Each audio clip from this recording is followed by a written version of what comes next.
जैसे इसमें क्या, ये शुष्क बर्फ से लदी एक अत्यंत ठंड हवा, इस हवा का तापमान शून्य से नीचे होता है। इसको पढ़िए, एक बात समझ में आ गई तो ये कि ये ठंडी पवन उनके बारे में बात कर रहा है, जो लोकल विंड चलती है ना उनके बारे में बात कर रहा है। और उनके अच्छे खासे क्वेश्चन आए हैं। तो हरमटन जैसे आपको पता है अफ्रीका में चलती है, तो बर्फ वाला मामला नहीं बनता। ये टोमोनेट ये मैंने भी पहली बार सुना है, उतना नहीं सुना। चिनुक हम जानते हैं। अब चिनुक पवन आपकी एनसीईआरटी कौन सी है, 7वीं एनसीईआरटी में दिया हुआ है कि वो एक गर्म पवन है, जो कि उसको बोलते हैं ना, बर्फ को खाने वाली भी बोलते हैं, तो ये गलत हो गया। अब बर्फीला तूफान, और यहाँ पे है ब्लिजार्ड। इंग्लिश में देख लेना थोड़ा सा, वहां ब्लिजार्ड लिखना चाहिए था, लेकिन अनुवाद ऐसे हो गया उसका, क्योंकि जियो साइंटिस्ट में हिंदी में पेपर नहीं आता है, तो आपको यहां देख लेना चाहिए था ब्लिजार्ड। ब्लिजार्ड सब जानते हैं, बर्फीले तूफान वाला, तो आपका आंसर बिल्कुल सही हो जाता। और ये तो एनसीईआरटी वगैरह में पढ़ के आते हो, आप इजीली कर सकते हो इनको, तो है ना।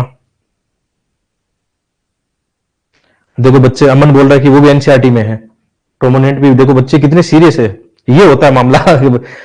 अमन कुमार चंद्र कौन सी एनसीईआरटी में, मुझे भी बताना, मैं देखूंगा आज। मैंने उतना हो सकता है मेरा ध्यान नहीं गया हो कभी।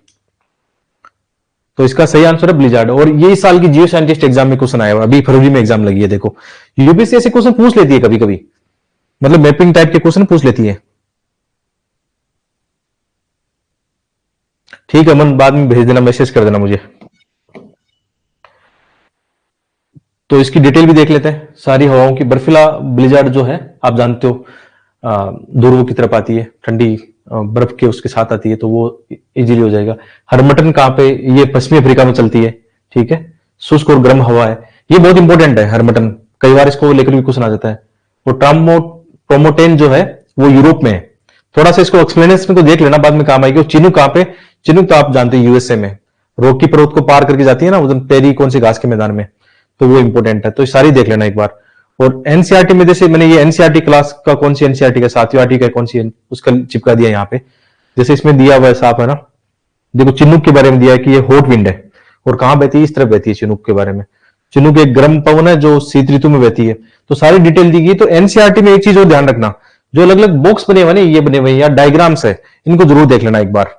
ये वेरी वेरी मोस्ट होते हैं एनसीईआरटी में पढ़ने वाली चीजें, ये होती है इंपॉर्टेंट चीजें, इनको देख लेना।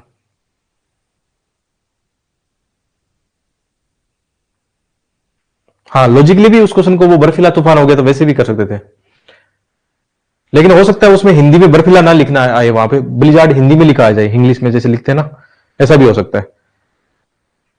जैसे सेकंड वाला क्वेश्चन है, वेरी वेरी मोस्ट, ये भी अभी साल आया हुआ है, तो इसको जल्दी से कर लीजिए। आज ज्यादातर क्वेश्चन आपको मैपिंग वाले ज्यादा मिलेंगे, जो एनसीईआरटी में आए हुए ना वो क्वेश्चन ज्यादा मिलेंगे। इसमें से कौन सी ऐसी लोकल विंड है जिसको डॉक्टर विंड कहा जाता है?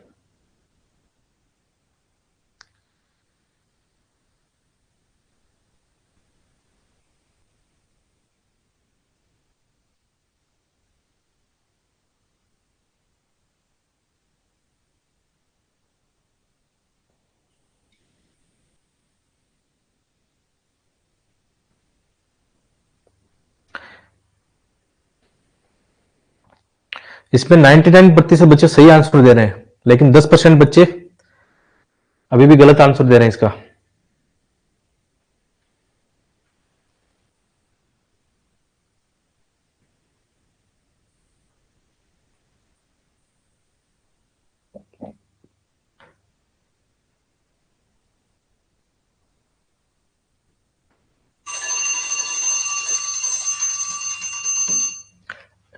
इसमें लगभग बच्चों ने सही किया है। डॉक्टर विंड किसको बोलते हैं? हर्मटन को बोलते हैं। सी, अफ्रीका में जो है, क्योंकि उससे कुछ लाभ मिलता है, मतलब जो भी आर्द्रता शुष्कता उसको लेकर कुछ, इसलिए इसको डॉक्टर विंड बोला जाता है। और लोकल विंड का ये आप ना, मैंने वो दे दिया है, ठीक है, मैप दे दिया सारा। इसको एक बार अध्ययन जरूर कर लेना कि कौन कौन सी कहां पे बहती है, उसको क्या क्या बोलते हैं। तो लोकल विंड जो है डॉक्टर विंड हर्मटन को बोलते हैं। हर्मटन कहां पे है? हर्मटन यहाँ पे अफ्रीका में, देखो इसकी इस तरफ दिशा है, तो सारा इसका मैप आ गया है। इसकी डिटेल जरूर देख लेना पूरी एक बार, है ना, जब आपको स्लाइड मिल जाए तो ढंग से देख लेना इसको। हाँ लाभ मिलता है उसका, वेस्टर्न अफ्रीका में है।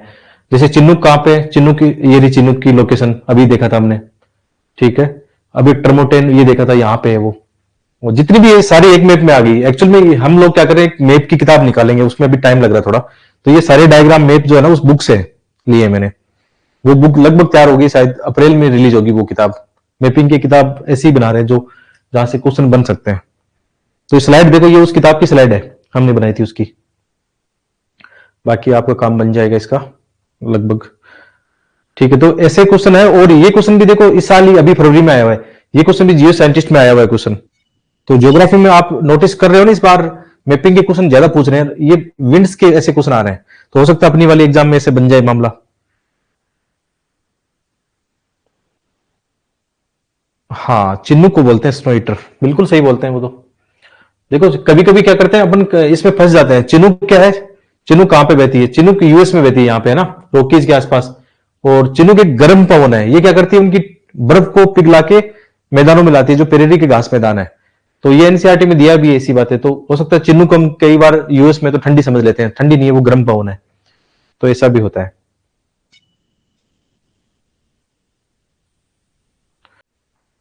चलो नेक्स्ट क्वेश्चन है।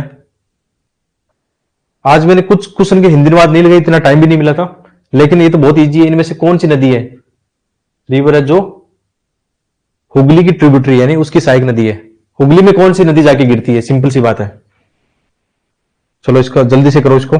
बहुत इजी क्वेश्चन है, और ये क्वेश्चन भी जियो साइंटिस्ट में आया हुआ है, देखो इस साल ही मैपिंग में।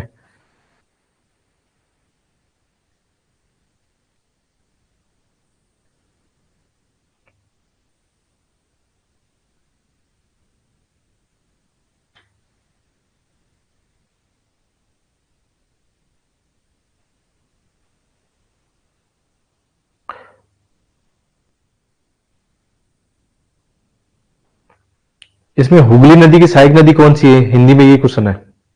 परेशान मत होना इसको लेकर।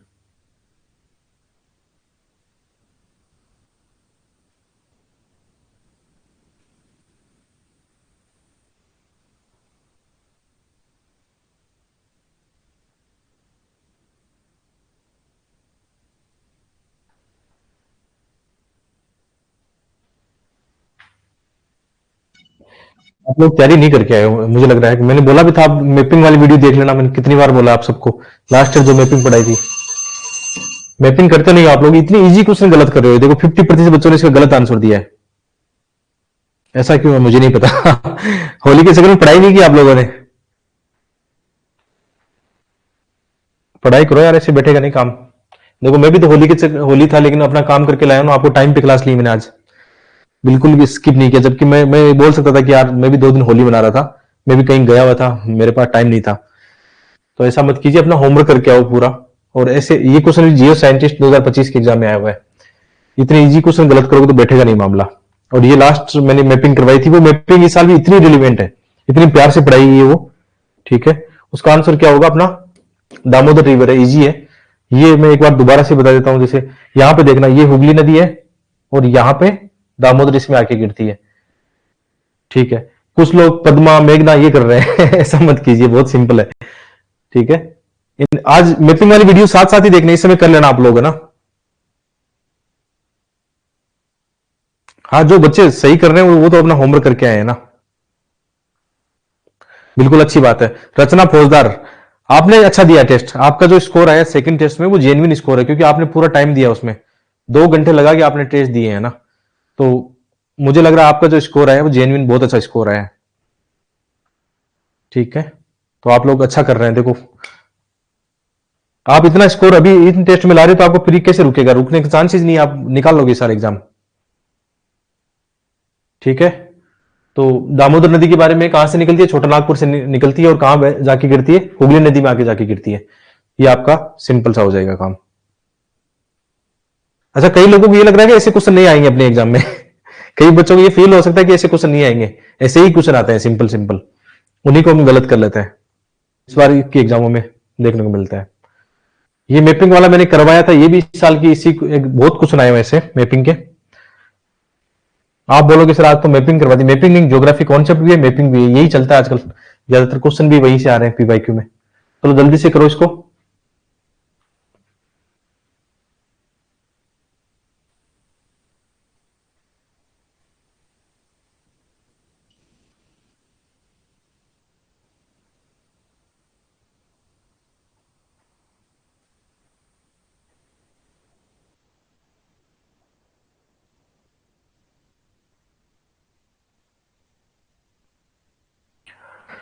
क्या बात है, इसमें लगभग बच्चे सही आंसर दे रहे हैं, 99% बच्चे सही आंसर दे रहे हैं।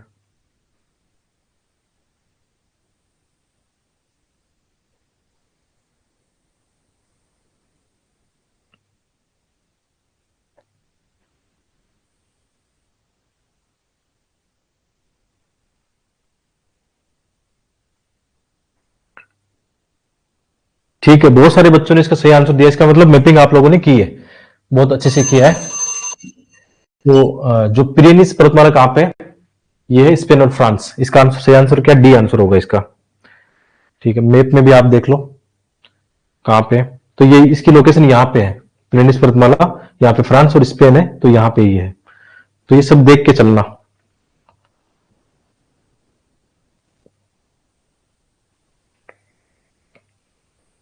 ये आपका ज्योग्राफी आ गया। एक चीज और देखने वाली बात है, ये जो काली मिट्टी है यूपीसी इसके पीछे पड़ा है। यूपीसी की सारी एग्जामों में क्वेश्चन बहुत आया और अपने प्रीलिम्स एग्जाम में काली मिट्टी को लेकर 3-4 बार क्वेश्चन पहले भी आ चुके हैं। तो यूपीसी को कितना पसंद है काली मिट्टी, है ना, बहुत लॉजिक से पूछता है यूपीसी इसमें। तो इसको जल्दी से करो, बहुत ही प्यारा क्वेश्चन है, ऐसे क्वेश्चन गलत मत करना। आपसे मैं उम्मीद करता हूं कि आप लोग सही करोगे इसको, ये जल्दी से करो।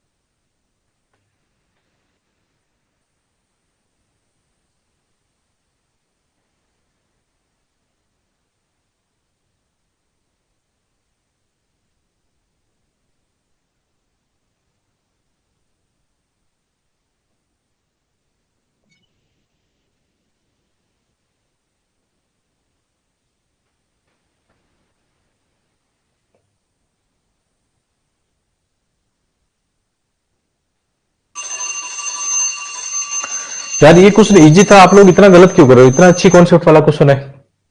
और आपकी 7वीं 8वीं 10वीं की एनसीईआरटी में दिया हुआ ये चैप्टर, 10th क्लास की एनसीईआरटी में। आप ये भी नहीं कह सकते आउट ऑफ द सिलेबस आपके। तो काली मिट्टी के बारे में कौन सा सही नहीं है, इसके बारे में पूछा कौन सा सही नहीं है। ठीक है, पहला पढ़ते हैं, कपास वाली मिट्टी मृदा को रेगड़, सही बात है, ये तो सब जानते हैं। दूसरा, इसमें अच्छी नमी धारण करने की क्षमता होती है, बिल्कुल सही बात है। क्यों होती है नमी धारण करने की क्षमता, क्योंकि उसमें कले होता है बहुत ज्यादा। जो थर्ड फोर्थ वाले में था ना कि इसमें लेस कले होता है, मतलब महीन मिट्टी को बोलते हैं कले, मृतिका जो होती है प्रचुर मात्रा में होती है इसमें। तो ये वाला गलत हो जाएगा। और चूना तो होता ही है, उसमें कले तो अच्छी मात्रा में होती है। तो आंसर आपका इसमें गलत क्या है, डी वाला गलत नहीं होगा। इसमें लिखा है ना कि ये तो कह रहा है इसमें बहुत कम क्ले फैक्टर होता है, क्ले फैक्टर मृतिका तो उसमें अच्छी मात्रा में होती है भाई। ठीक है, कई बच्चों ने कहा सर हमने नहीं पर ध्यान नहीं दिया यही तो फंसाएगा नहीं पर। यूपीसी चाहता है कुछ लोग आएंगे जो बिल्कुल फोकस नहीं रखेंगे, आके ऐसे ही करेंगे। हाँ, मोस्ट ऑफ बच्चों को जिनका गलत है उन्होंने नहीं पर ध्यान नहीं दिया है। ठीक है, और अदर एग्जाम में पता है इसमें कैसे कैसे क्वेश्चन स्टेटमेंट चेंज किए हैं। एक तो देखो काली मिट्टी का जो विकास हुआ है, इस बात को ध्यान रखना। काली मिट्टी का विकास जैसे विशेष रूप से आप इसमें देखोगे, जैसे इसमें डिटेल तो चलो यहां पे मिल जाएगी आपको, काली मृदा के बारे में इसमें सारा डिटेल दे रखी है। अब देखो ये जैसे इंडिया का मैप है, वही 10th क्लास की एनसीईआरटी में दिया हुआ है। आप लोगों ने कभी लॉजिक से पढ़ा कि ये काली मिट्टी यहीं क्यों पाई जाती है, मतलब ये क्यों पाई जाती है काली मिट्टी, यहीं क्यों पाई जाती है। तो यूपीसी ने इसका कॉन्सेप्ट भी पूछ रखा है, शायद 2022-23 में एक क्वेश्चन आया था इसको लेकर। इसका निर्माण हुआ है किससे, दक्कन, दक्कन जो लावा ट्रेप है, लावा ट्रेप मतलब ज्वालामुखी का विस्तार, बेसाल्टिक लावा। जब जैसे ये अफ्रीका है मान लो ना, ये अफ्रीका है, यहां पे पहले इंडियन प्लेट इनके साथ जुड़ी हुई थी ना, ऑस्ट्रेलिया वगैरह जुड़े हुए थे यहाँ पे। जब इंडियन प्लेट उस तरफ चलती है, उत्तर पूर्व की तरफ, तो यहां पे जैसे आप लोगों ने देखा होगा कि रियूनियन हॉटस्पॉट है वहां पे हिंद महासागर में, उससे क्या होती है ज्वालामुखी निकलती रहती है। जब इंडियन प्लेट इसके ऊपर से गुजरती है तो उसका जो लावा, बेसाल्टिक लावा का विस्तार कहां होता है, दक्कन प्लेट पे होता है। तो इस मिट्टी का निर्माण किस लिए हुआ है, बेसाल्टिक ज्वालामुखी जो लावा है उससे हुआ है। तो कभी कभी क्वेश्चन ऐसा भी आ जाएगा। हाँ, तो घुमा घुमा के दे देगा वो, कॉन्सेप्ट है ना। और इसमें कौन सी फसलें अच्छी होती है, अच्छा एक क्वेश्चन और आया था इसमें कि काली मिट्टी बहुत उपजाऊ मिट्टी होती है, इसमें सारी फसलें हो सकती है। भाई सारी फसलें उसमें नहीं हो सकती है, और काली मिट्टी के अंदर भी कुछ चीजों की कमी रहती है, जैसे आप देख लेना एनसीईआरटी में पढ़ना। और दूसरा, हाँ मतलब इसके अंदर अच्छी फसलें कौन सी होती है, मूंगफली और कपास के लिए बेस्ट है। मूंगफली और कपास यहाँ पे अच्छा खासा होता है इस रीजन में। तो कॉन्सेप्ट को अपनी पकड़ के रखना, और बदल बदल के क्वेश्चन है, जैसे अभी हमने बात की ना, ये 3 क्वेश्चन मैंने बता दिया आपको, 3 क्वेश्चन अलग अलग टाइप से पूछे गए इसको लेकर। एनसीईआरटी है, देख लो यार। अब मुझे तो ऐसा लगता है आप लोग क्यों जाते हो इधर उधर बाद में। मेन चीज तो एनसीईआरटी के मैप और उनकी जो डिटेल्स है ना, वो इंपॉर्टेंट है। देखो इसमें यहाँ पे लिखा भी है कि काली मृदा में बहुत महीन गुणों वाली अर्थात मृतिका तो इसमें होती है, बनी होती है। इसमें नमी धारण करने की क्षमता बहुत अधिक होगी, क्योंकि वो आप जानते हो फिर। इसके अलावा ये मृदाएं कैल्शियम कार्बोनेट, मैग्नीशियम, पोटास, चूने से पौष्टिक तत्वों से परिपूर्ण होती है, परंतु इनमें फास्फोरस की मात्रा कम होती है। ये इंपॉर्टेंट है। ऐसा भी आ सकता है कि इसमें स्टेटमेंट बना देगा कि इसमें फास्फोरस की मात्रा बहुत ज्यादा होती है, तो नहीं होती है। इसको पकड़ सकते हो आप।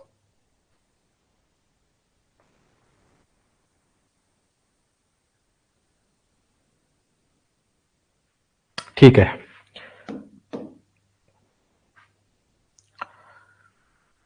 ये भी इस साल के एग्जाम में क्वेश्चन आया, बहुत ही प्यारा है क्वेश्चन है, अटेम्प्ट लो आराम से।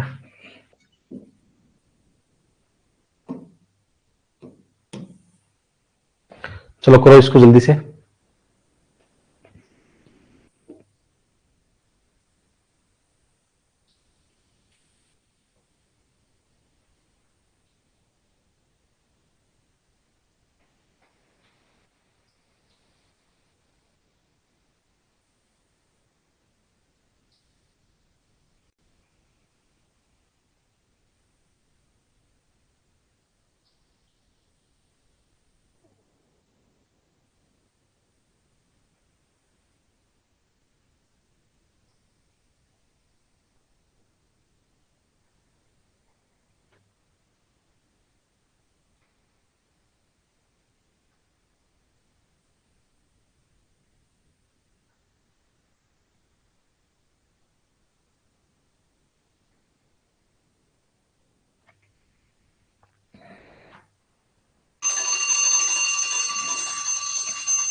इसमें थोड़ा बहुत ये तो यूपीसी ने पूछ रखा है आपको पहले, गुमटी कौन सा अभ्यारण्य वगैरह पूछ रखा है ना।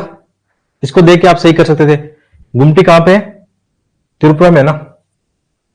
बी में 3, देखो बी में 3 दो ही जगह है। मुझे जैसे मैं इसको शुरू कर रहा होता तो मैं ऐसे ही करता।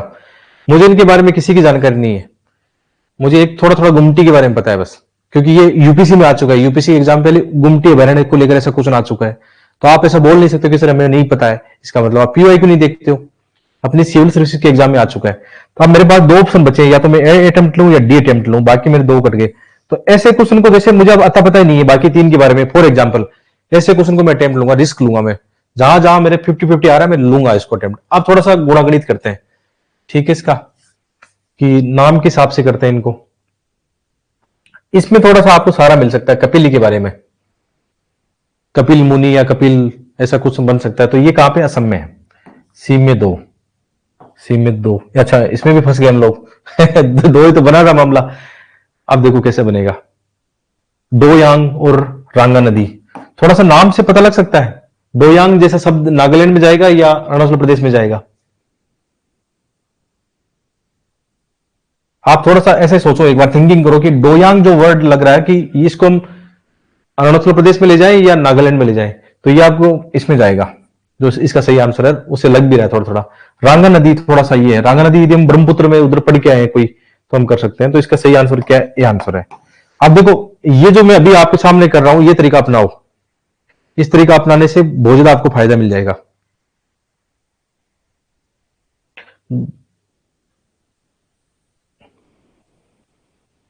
ठीक है,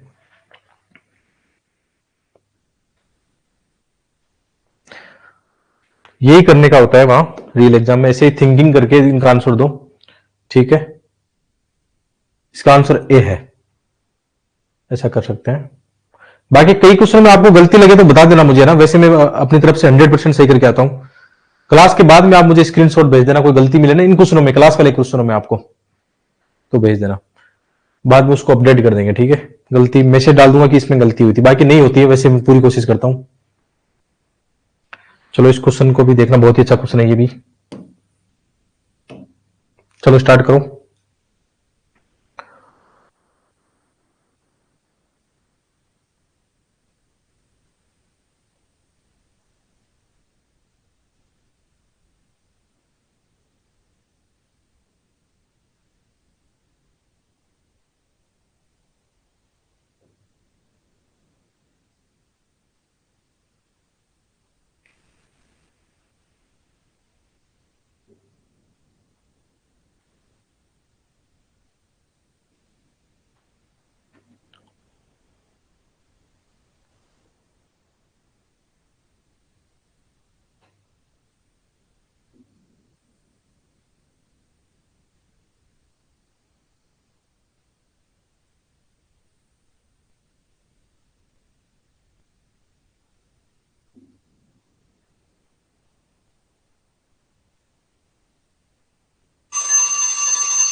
इसको करते हैं, ये इजी क्वेश्चन है, ये आपका बिल्कुल मैपिंग से है। निम्नलिखित में से भारत में पूर्व की ओर बहने वाली नदियां कौन सी है? तुरंत क्या करो, वहां मैप बना लो इससे। एक तरफ पूर्व, ये क्वेश्चन पूछा है कि पूर्व की तरफ कौन सी बहने वाली है, और कुछ वेस्टर्न वाली नदियां यहाँ पे। इसमें आपने देखा होगा पेरियार, तो हम कंफर्म जानते हैं कि केरल में इधर आती है, पश्चिम की तरफ आती है, तो इसको निकालो। काली नदी के बारे में आप लोगों ने बहुत कम सुना है, ये कर्नाटक में इस तरफ आती है काली नदी। कई बार काली नदी को हम ऊपर वाली के हिसाब से कर लेते हैं, शायद कुछ नदी काली नेपाल के आसपास भी है ना, लेकिन ये प्रायद्वीपीय पठार वाली की बात कर रहा है। ठीक है, तो पेरियार कट गई, काली कट गई, 2 और 4 कट गए ना। चलो 2 ऑप्शन तो निकाल दिए। अब देखो इससे फायदा क्या हुआ, आपको पल्लार के बारे में नहीं पता था, लेकिन दोनों में राइट है, तो अब अपना फायदा क्या है, एक तो लगा दिया हमने। और पेनार को हमने देख रखा है, पेनार इस तरफ है ना यहाँ पे लगभग, तो 1 और 3 इसका सही आंसर हो गया। तो ऐसे देखो ऑप्शन मिल जाते हैं आपके। दोबारा से इसको देख लो, जैसे 4 में तो कंफर्म हो ना आप, 4 में आप कंफर्म हो कि 4 में कंफर्म हो ना आप, या 2 में कंफर्म हो आप, तो 2 में कंफर्म हो तो 1 तो कट गया आपका, फिर 4 थोड़ा सा आईडी लगा के कर सकते हो, फिर एक ऐसे सही हो गया, फिर ऐसे निकाल सकते हो इसको। इसका सही आंसर क्या हो गया, बी आंसर है ना इसका, 1 और 3 बी आंसर होगा सही इसका। इसमें तो क्वेश्चन समझने में गलती क्या होगी, नेहा कंचन, आपने क्वेश्चन गलत कैसे समझ लिया इसको, ये तो इजी वाला था मामला।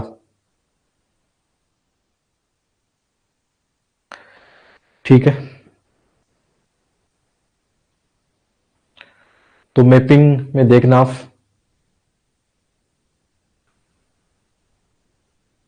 अच्छा, आप लोगों को ये मैप कैसे लग रहे हैं, ये अपनी मैपिंग वाली बुक से जो आने वाली है, अप्रैल के आसपास आने वाली है, उस बुक से मैंने ये उठाए हैं।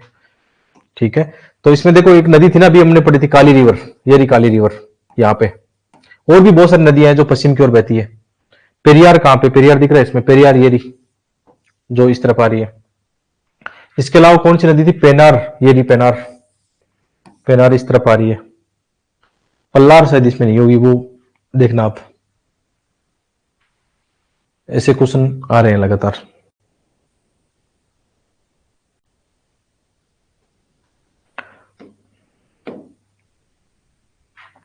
बाकी जो आपके एनसीईआरटी में मैप है, काली रिवर कर्नाटक में है, पल्लार यहाँ पे है ऊपर, पल्लार रिवर लोकेशन दिखाई दे रही होगी, पोनार, ठीक है, पेरियार। तो मैप कर लिया करो अच्छे से, मैप से आपका बन जाएगा काम। देखो आप लोगों ने पहले गलत किया था, इसको दामोदर नदी यहाँ पे, हुगली यहाँ पे आ रही है, तो ये आपकी 9th 10th की एनसीईआरटी में जो मैप दिए हुए हैं उनको देख लेना ढंग से।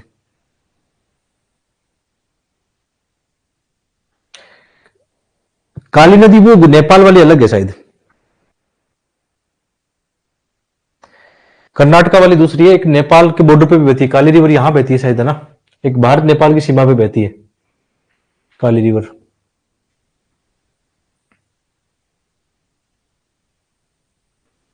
ठीक है, अच्छा इसका आंसर लगाया हुआ नहीं था ना, चलो इसका आंसर बाद में लगा दूंगा। इसका आंसर सी आंसर था, ठीक है, सी नहीं, कौन सा आंसर था, बी था ना इसका आंसर, बी में था 1 और 3 है ना, बी आंसर है इसका। 9th का यहां पे मैं लगा दूंगा स्लाइड में बाद में। ये बहुत ही प्यारा क्वेश्चन है, बहुत ही, देखो ये क्वेश्चन थोड़ा सोच समझ के करना, सबसे रिक्वेस्ट है, प्यार से करना इसको सोच समझ के।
इसका आंसर लोगों ने क्या दिया है जरा ठीक है, बी डी दे रहे हैं आंसर, है ना।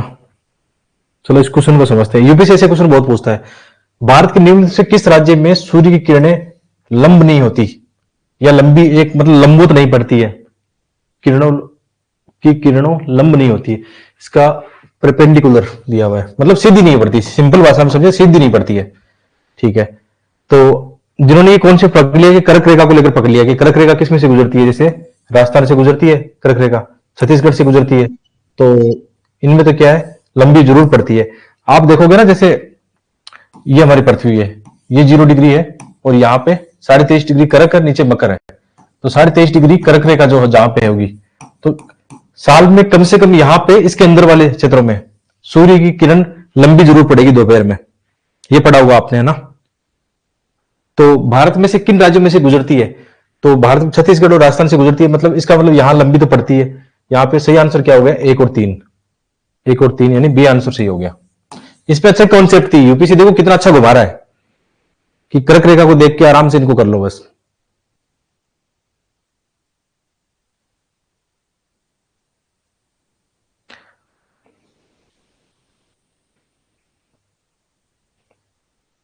हाँ, उन राज्यों में से कर्क रेखा नहीं गुजरती है, मतलब कर्क रेखा का कॉन्सेप्ट तो ये है ना, कि जैसे वहां पे आप देखोगे, इन दोनों कर्क को और मकर के बीच में जितने भी क्षेत्र है वहां पे, मतलब साल के किसी एक दिन तो मतलब आप मान के चलो सूर्य की किरण सीधी जरूर चमकती है, सीधा दोपहर में आप देखोगे सीधी रहती है, नॉर्मल हम पढ़ते आते हैं इनको ना। बहुत डीप क्वेश्चन नहीं था, लॉजिक वाला क्वेश्चन था, इसमें मतलब लॉजिक था, सिंपल सी बात है कि आप, आपको कुछ तो दिमाग लगाना चाहिए था, कि क्वेश्चन किसके बारे में, कर्क रेखा के बारे में। ठीक है, और किन राज्यों से गुजरती है उनको ध्यान से देख लेना, अगली बार घुमा के दूसरा आ जाएगा कैसे भी इसको।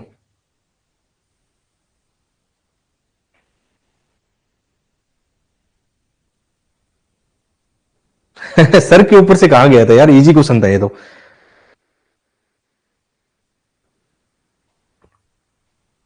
इजी वाला क्वेश्चन था। और भाई यूपीसी, यूपीसी को इतना प्यार है, जो 6वीं क्लास की एनसीईआरटी है ना, उसमें वो चैप्टर दिया गया है, 21 दिसंबर, 22 दिसंबर, कौन सा 21 जून, वो दिया है, उससे इतना प्यार है, हर साल वहां से क्वेश्चन आता है। तो ये क्वेश्चन गलती मत करना, 6वीं की एनसीईआरटी से है, ये मत कहना पढ़ के नहीं है हम। चलो करो स्टार्ट इसको।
बहुत ही बढ़िया पढ़ के आए हो आप लोग, बहुत अच्छा आंसर दिया आप लोगों ने, पकड़ लिया इस चीज को कि हम तो इतना जानते हैं ना भाई 21 जून को सूर्य नॉर्थ गोलार्ध में होगा।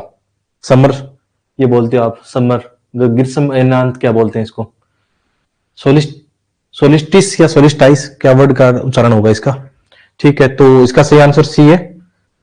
ठीक है, 21 जून को हम जानते हैं कर्क रेखा पे होता है, और 21-22 दिसंबर के आसपास होता है मकर रेखा के आसपास। तो ये आप आराम से कर सकते हो इसको, नॉर्थ और साउथ को आराम से कर सकते हो इसको। बाकी तो कट रहे थे आराम से, इतना तो हम जानते ही हैं नॉर्मली।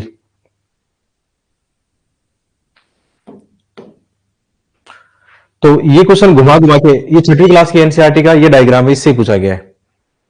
लास्ट ईयर भी था यूपीसी की अपनी 2024 के एग्जाम में क्वेश्चन था ना इससे जुड़ा हुआ। तो यहां पे देखो, ये उत्तर वाला 21 जून को है, और दक्षिण वाला यहाँ 22 दिसंबर लिख रखा है, तो 21-22 दिसंबर को मान के चलो आप। ठीक है, ज्यादा कंफ्यूजन होने की नीड नहीं है उसमें। अब घुमा घुमा के इस डायग्राम को समझ लेना पूरा, दोबारा भी क्वेश्चन बन सकता है वहां से। और कितने क्वेश्चन आए इससे जुड़े, पहले भी आए ना। ज्योति से भी बहुत प्यार है जो अरोरा बनते हैं ना उससे प्यार है। इस साल की मेंस के एग्जाम में ये क्वेश्चन था, तो मेंस के एग्जाम में क्वेश्चन था, इसका मतलब प्री में भी हो सकता है। करो इस क्वेश्चन को, बहुत ही प्यारा क्वेश्चन है।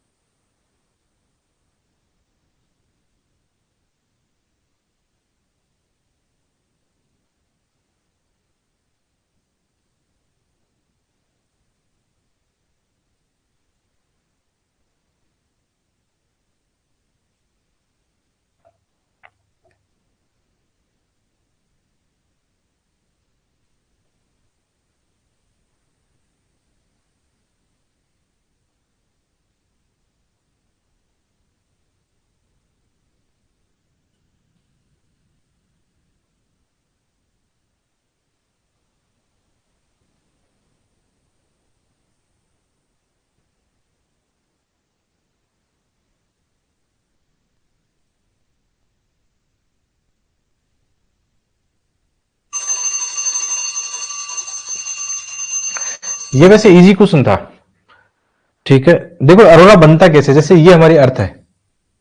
ठीक है, यहां पे मान लो सन है, तो सन की जो मैग्नेटिक वेव आती है, और एक हमारा मैग्नेटिक फील्ड बनता है पृथ्वी का। पृथ्वी का एक मैग्नेटिक फील्ड बनता है ऐसे, जो कि सूर्य से आने वाले जो मैग्नेटिक फील्ड है, सौर तूफान है, उनसे हमारी रक्षा करता है। तो जैसे ये सूर्य की मैग्नेटिक फील्ड हमारी मैग्नेटिक फील्ड से टकराती है, तो यहां से रंगीन रोशनी बनेगी दोनों तरफ।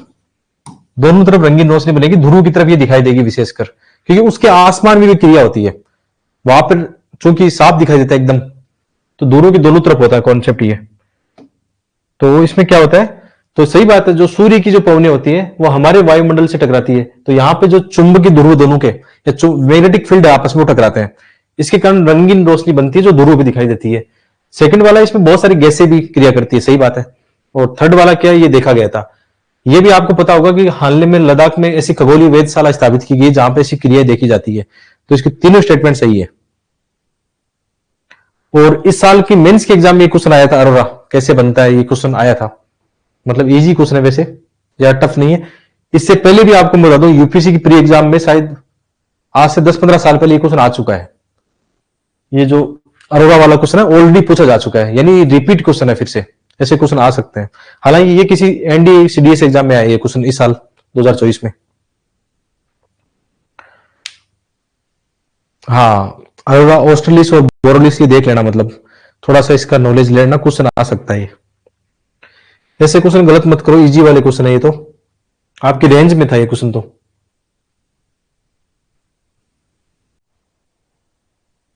जहां पे ज्यादा ज्ञान आता है ना तो मामला खराब होता है। बच्चे कहां फंस रहे हैं, ज्यादा ज्ञान दौड़ा रहे हैं ना, वहां फंस रहे हैं वो लोग। इतना मतलब ज्यादा ज्ञान मत दौड़ाओ, सिंपल रखो इसको। चलो इस क्वेश्चन को देखना, बहुत ही प्यारा क्वेश्चन है ये।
चलो ये क्वेश्चन यदि मैपिंग करके आए तो इजी है, नहीं तो आपके लिए मुश्किल बन जाएगा।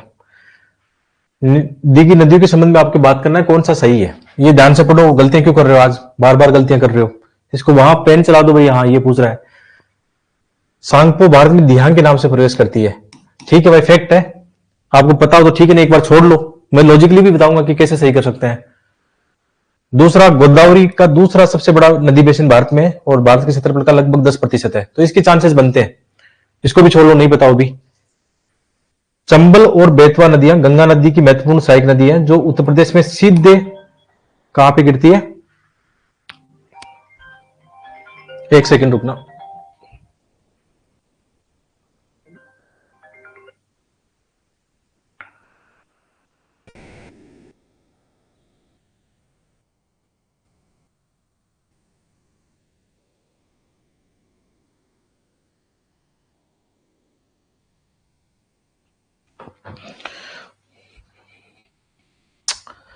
चलो इसको थर्ड वाले को देखना।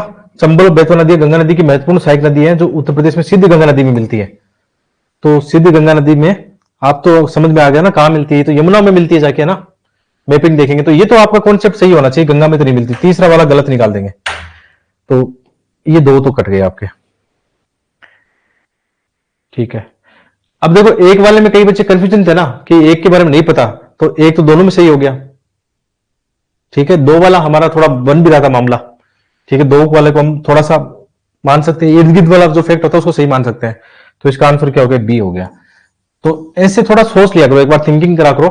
जैसे मुझे भी नहीं, जैसे मैं नॉर्मली बताऊं तो पढ़ा हुआ था फैक्ट, अभी याद नहीं आ रहा भाई वास्तव में कि सांगपो जो नदी है दिहांग बोलते नहीं बोलते, नहीं याद आता है कई बार फैक्ट है ना। लेकिन फिर भी आपके पास गुंजाइश है पूरी कि आप एलिमिनेट करके निकाल सकते हो। ये तो बिल्कुल फैक्ट हमें पता भी होता है नदियों के बारे में, तो इनको कर सकते हैं।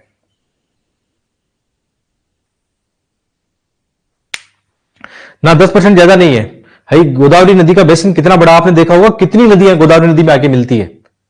केवल गोदावरी नदी नहीं, गोदावरी नदी सारा बेसिन का मतलब सारी सहायक नदियां सारा होता है वो।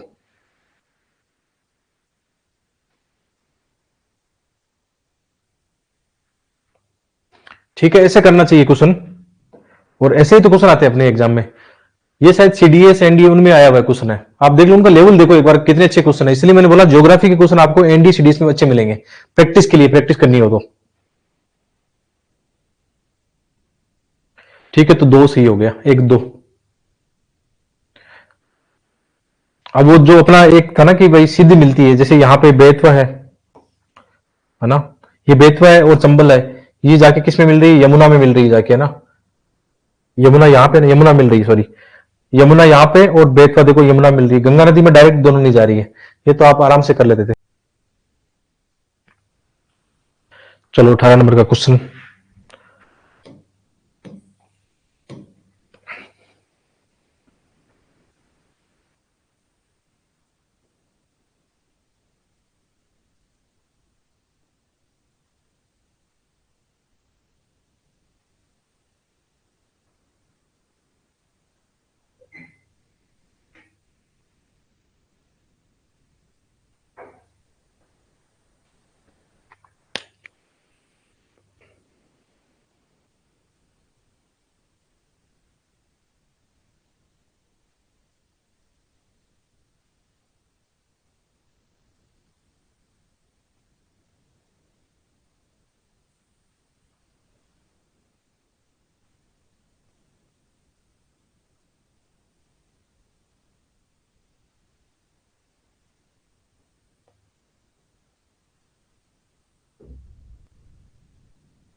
कई बच्चों को पहला वाला शायद कॉन्सेप्ट समझ नहीं है ना, वो बहुत ही नॉर्मल इसको समझते हैं। प्रैक्टिकली आप जैसे ना, हम गांव में रहते हैं, विशेषकर देखना आप, सर्दियों में ऐसी घटना करती है। नॉर्मली हम कहते हैं तापमान ऊपर की ओर कम होना चाहिए था, लेकिन ये टेम्परेचर कहां कम हो जाता है, हमारे धरातल पे कम हो जाता है, और उसके ऊपर एक गर्म लेयर आ जाती है।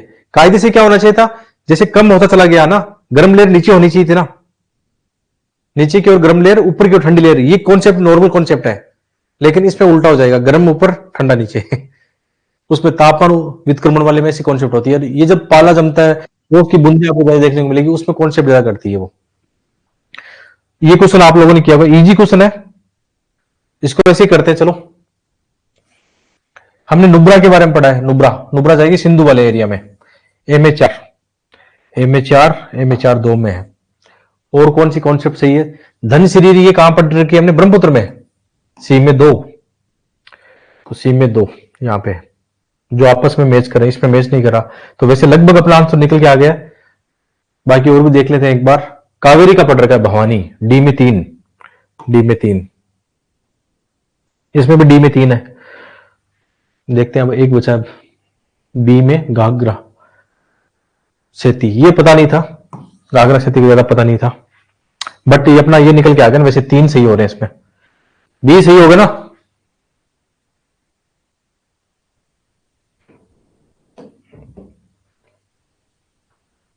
बी ठीक है। बाकी नदियों की सारी डिटेल इन मैप में आपको मिल जाएगी।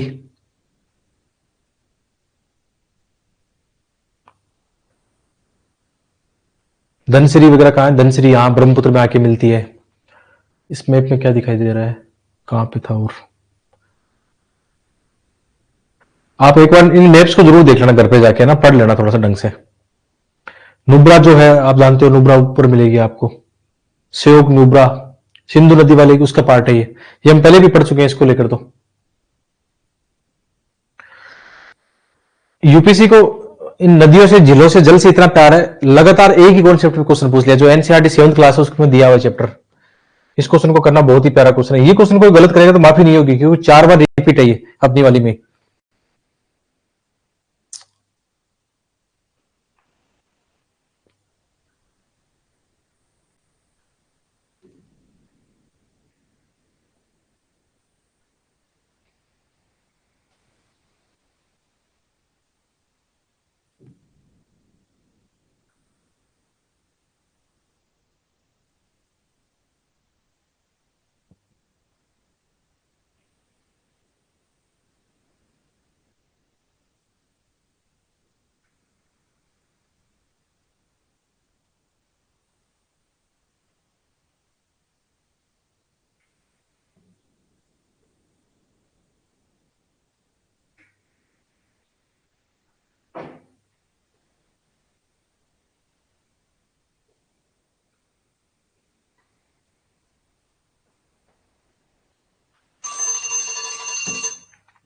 ठीक है, ये तो बहुत ही सिंपल कॉन्सेप्ट वाला क्वेश्चन है। ये कह रहा है नदियों और झीलों में जल की मात्रा भूजल ग्राउंड वाटर की मात्रा से ज्यादा है।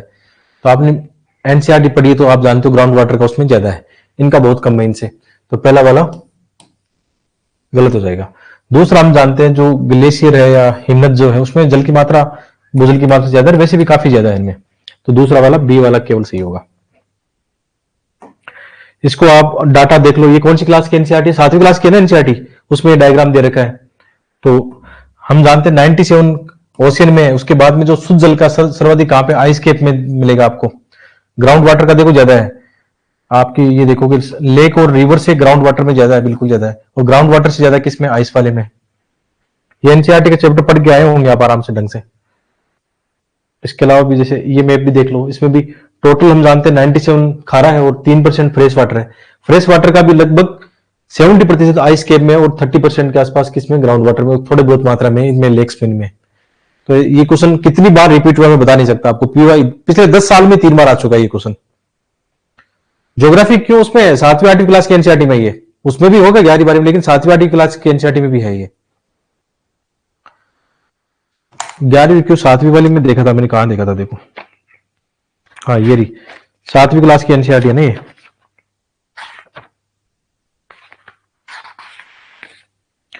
ये कौन सी क्लास की एनसीईआरटी है? 7वीं क्लास की है ना। और 7वीं क्लास की चैप्टर देखो ये दे रखा। अब आप पढ़ के आए थे तो सही हो जाता आपका, जिनका सही वो पढ़ के आए होंगे। नहीं, 7वीं क्लास में सीधा सीधा ये डायग्राम ही दे रखा है एकदम। देखो भाई, मैं पेपर बना रहा हूं तो ऐसे नहीं बना रहा हूं, मेरे टेबल पे भी 7वीं 8वीं ये एनसीईआरटी जो हमने सिलेबस में दिया है उनको सामने पड़ी रहती है। मैं देखता हूं कहां कहां से क्वेश्चन आया, उसके हिसाब से ये बना हुआ है। ऐसे नहीं मैं हवा में आके ऐसे बना दूंगा। कुछ क्वेश्चन एक दो हो सकता है 11वीं क्लास में आ जाए एक दो, बाकी ज्यादातर मैंने जो आपको शेड्यूल दिया उसी हिसाब से बना रहा हूं।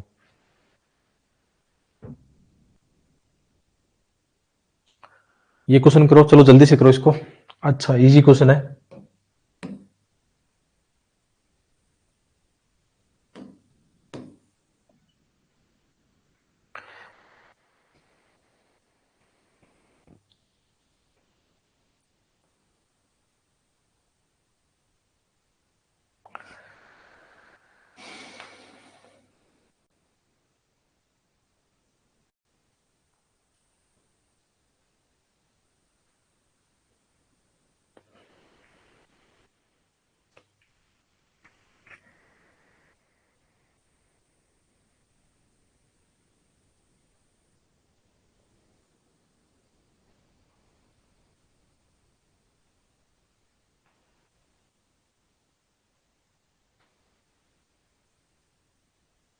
आप में से कौन आता है यहाँ से, इस क्षेत्र से, रूपकुंड वाले एरिया से कौन आता है? उसका तो ये आंसर पक्का सही हुआ होगा ना। जैसे एक बार यूपीएससी ने वो डीड बना और वो क्वेश्चन पूछा था ना, वो हमारे बगल में था, तो वो क्वेश्चन तो बिल्कुल सही था। खारे पानी की झीलें पूछी थी ना, तो कभी कभी आपके फायदा हो जाता है। तो उत्तराखंड इसका सही है। और वैसे थोड़ा सा यदि इसमें तुक्केबाजी करनी हो ना, तो हम जानते हैं रूपकुंड ये नाम है ना, केरल और मणिपुर में कम ही चांसेस है ऐसे नाम, वहां के अलग अलग नाम है, वहां के तो वेमनाड वो देखे होंगे, मणिपुर का लोक तक्र वो देखा हमने अलग से। तो दो तो गए ना, 50-50 है, तो भाई इनको सही मारेंगे, इस क्वेश्चन को छोड़ेंगे नहीं। इस क्वेश्चन को करके आएंगे, गलत हो या सही हो, मेरा तो यही तरीका है, उससे फायदा मिल रहा है, मोस्ट ऑफ यही करके आते हैं। तो फिर आपका दोनों में से एक सही हो जाएगा। आपका लक बेड लक हुआ बहुत ज्यादा, तो आपका 50-50 वाले गलत होते हैं। जैसे कि आप कमेंट भी करते हो सर, हमारे तो 50-50 वाले सारे गलत होते हैं।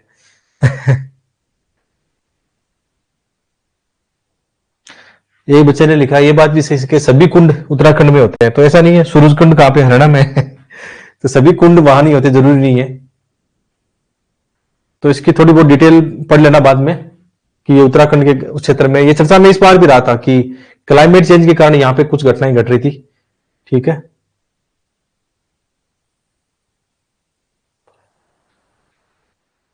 ये ग्लेशियर लेक का उनका कारण चर्चा में रहा था ये बहुत प्यारा क्वेश्चन है, इसको गलत मत करना। करंट अफेयर का है, इस साल ये क्वेश्चन आएगा अपने यहाँ एग्जाम में।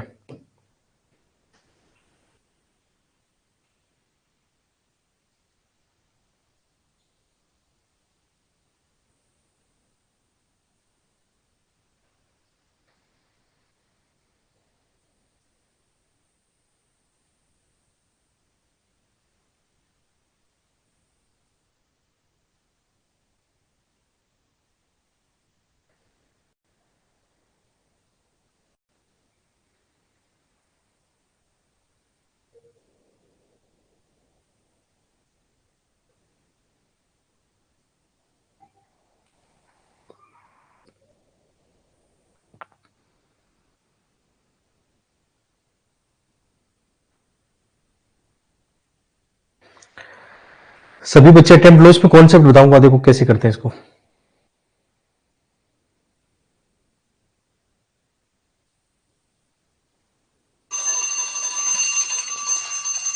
ये क्वेश्चन वैसे अटेम्प्ट लेने लायक था, मतलब इसमें कुछ ना कुछ कॉन्सेप्ट जरूर था। जैसे फॉर एग्जाम्पल, ये क्वेश्चन मैंने रियल एग्जाम में पहली बार देखा। चलो अभी तो मैं आंसर करके आया हूं आप लोगों को, लेकिन मैं यदि इसको रियल एग्जाम में देखता तो पहला स्टेटमेंट पढ़ता। जैसे क्वेश्चन है, संघाई सहयोग संगठन के बारे में कौन से कथन सही है, इसको ऐसे पढ़ता। पहला पढ़ता कि इसकी जो ऑफिशियल लैंग्वेज जो है रूसी और चीनी है, मुझे नहीं पता, तो मैं इसको एक बार छोड़ लेता कि आप देखते हैं बाद में क्या होगा।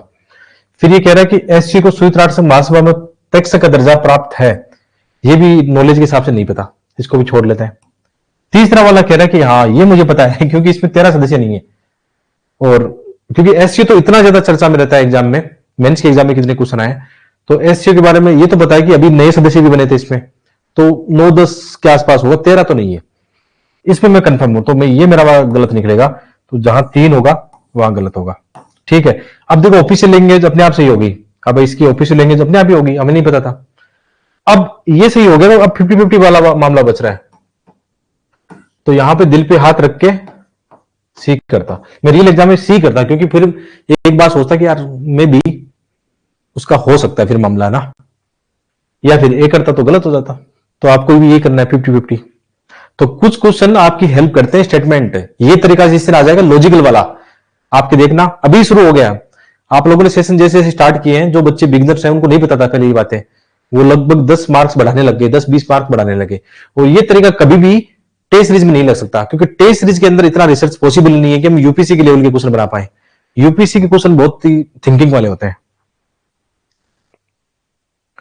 इसलिए मैं फिर से बोल रहा हूं कि जो टेस्ट सीरीज का स्कोर है उसको इग्नोर करो, फेंक दो उसको, मत दो टेस्ट। आपको जो जिन बच्चों को टेंशन हो रही है टेस्ट सीरीज को लेकर, मत दो, अपने वाले टेस्ट में मत दो। और मैं शुरू में ऐसा प्लान कर रहा था कि मैं टेस्ट सीरीज नहीं बनाऊंगा, बट मुझे ऐसा लगा कि थोड़ा सा टेस्ट सीरीज करेंगे तो बच्चे ज्यादा इंटरेस्ट लेंगे, इसलिए मैंने टेस्ट सीरीज जोड़ी थी। इससे पहले हम लोग ऐसे सेशन टेस्ट सीरीज लेके नहीं आते थे, टेस्ट सीरीज में खुद भी नहीं बताता था बच्चों को टेस्ट सीरीज करनी है, बट मुझे थोड़ा सा अच्छा करना था इस सेशन को। बाकी टेस्ट अच्छे हैं, मतलब टेस्ट भी लगा लेना, ऐसी बात नहीं है, बट रोना मत भी लगा के, ऐसा मत करना कि मेरा स्कोर ये हो गया वो हो गया, वो मत करना यार।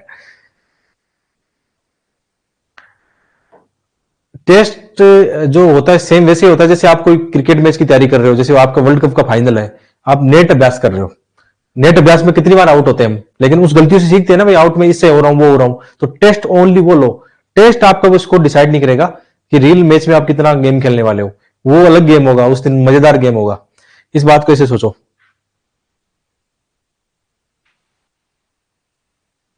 हाँ वो सही है, वो फिर एससीओ को संयुक्त राष्ट्र महासभा प्रेक्षक का दर्जा मिला हुआ है। सही है। बाकी वो आप लोग और सही कर लेना, चेक कर लेना। मैं तो चेक करके आया था, मेरे हिसाब से तो है वो। ठीक है। और ये क्वेश्चन सीडीएस में आया हुआ था, इंडियन एक्सप्रेस में भी चर्चा में था ये। तो एससीओ को मिला हुआ है ऑब्जर्वर का, यूएन जनरल असेंबली 2004 से मिला हुआ है इसको। और इसकी लैंग्वेज रशियन और चाइनीज इसकी ऑफिशियल लैंग्वेज भी है। ठीक है। ये क्वेश्चन थोड़ा सा टफ है, थोड़ा सा इसको देखना पड़ेगा, बट अटेम्प्ट लो इस क्वेश्चन को। ऐसे क्वेश्चन भी आ जाते हैं आजकल, यूपीसी पूछ रहा है ऐसे क्वेश्चन।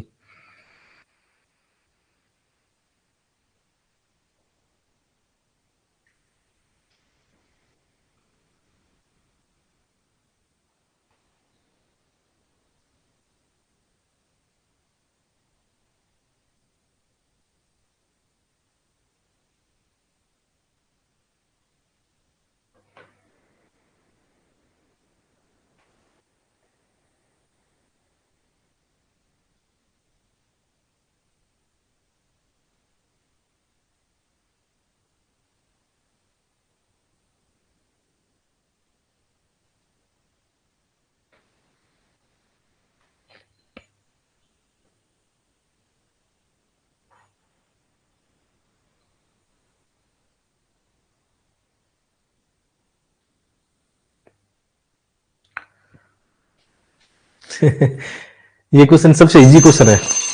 बच्चे बोल रहे हैं सर हवाई नहीं लग रही। एक बात सोचो, कभी आप यूपीसी आपको इतना उलझाएगा कि आपको इंग्लैंड के डोवर के उसके बारे में बताओ कि आउटपोर्ट क्या होता है, सिंगापुर के बारे में बताओ एंट्री पोर्ट क्या होता है।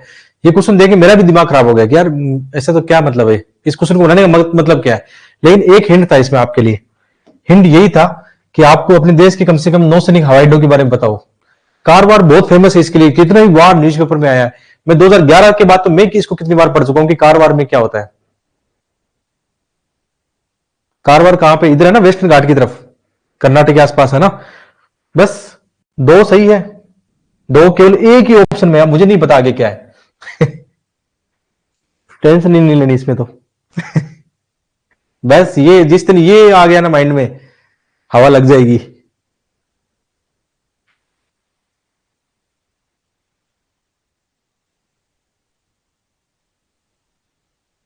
हाँ, दिल पे हाथ रख के डी। अब देखो ये port of call, entry port, outport, ये क्या होता है पता नहीं क्या होता है। बाकी डिटेल मैंने इसके लिए नीचे दे दिया, पढ़ लेना आप सारा। ये है ना कि सिंगापुर एक बंदरगाह है और व्यापारिक केंद्र दोनों है। और उसमें भारत में कारवार नौसैनिक बंदरगाह, कारवार का प्राकृतिक बंदरगाह ऑलरेडी यहीं से भारतीय। हाँ, ये कारवार एक्चुअली में मुझे याद आ रहा है क्यों चर्चा में था। एक बार शायद रूस से जो अपना पोत आया था, वहां से चर्चा में काफी रहा था कारवार, इसलिए थोड़ा सा ध्यान में था वो। बस बाकी डिटेल देखो, ये क्या होता है, पोर्ट ऑफ कॉल क्या होता है, इंटरपोर्ट का होता है, नवल पोर्ट का आप जानते हो क्या है, तो देख लोगे। ये एक बार पढ़ लेना, आपको देखना हो तो। बाकी मुझे नहीं लगता इतने डीप पे जाने की नीड है।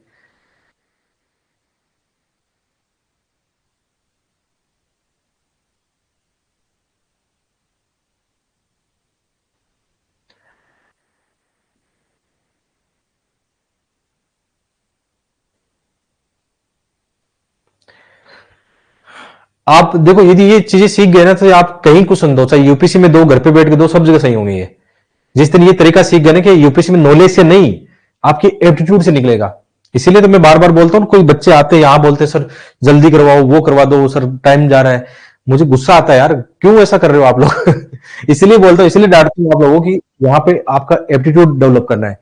और एप्टीट्यूड क्या कैसे डेवलप करना है, अदर एग्जाम का नहीं, सिविल सर्वेंट जैसा एप्टीट्यूड करना है। सिविल सर्वेंट का ऑब्जर्वेशन हमेशा अच्छा होता है। वो केवल एक फैक्ट नहीं देखता है, वो कई सारे फैक्ट को देखता है।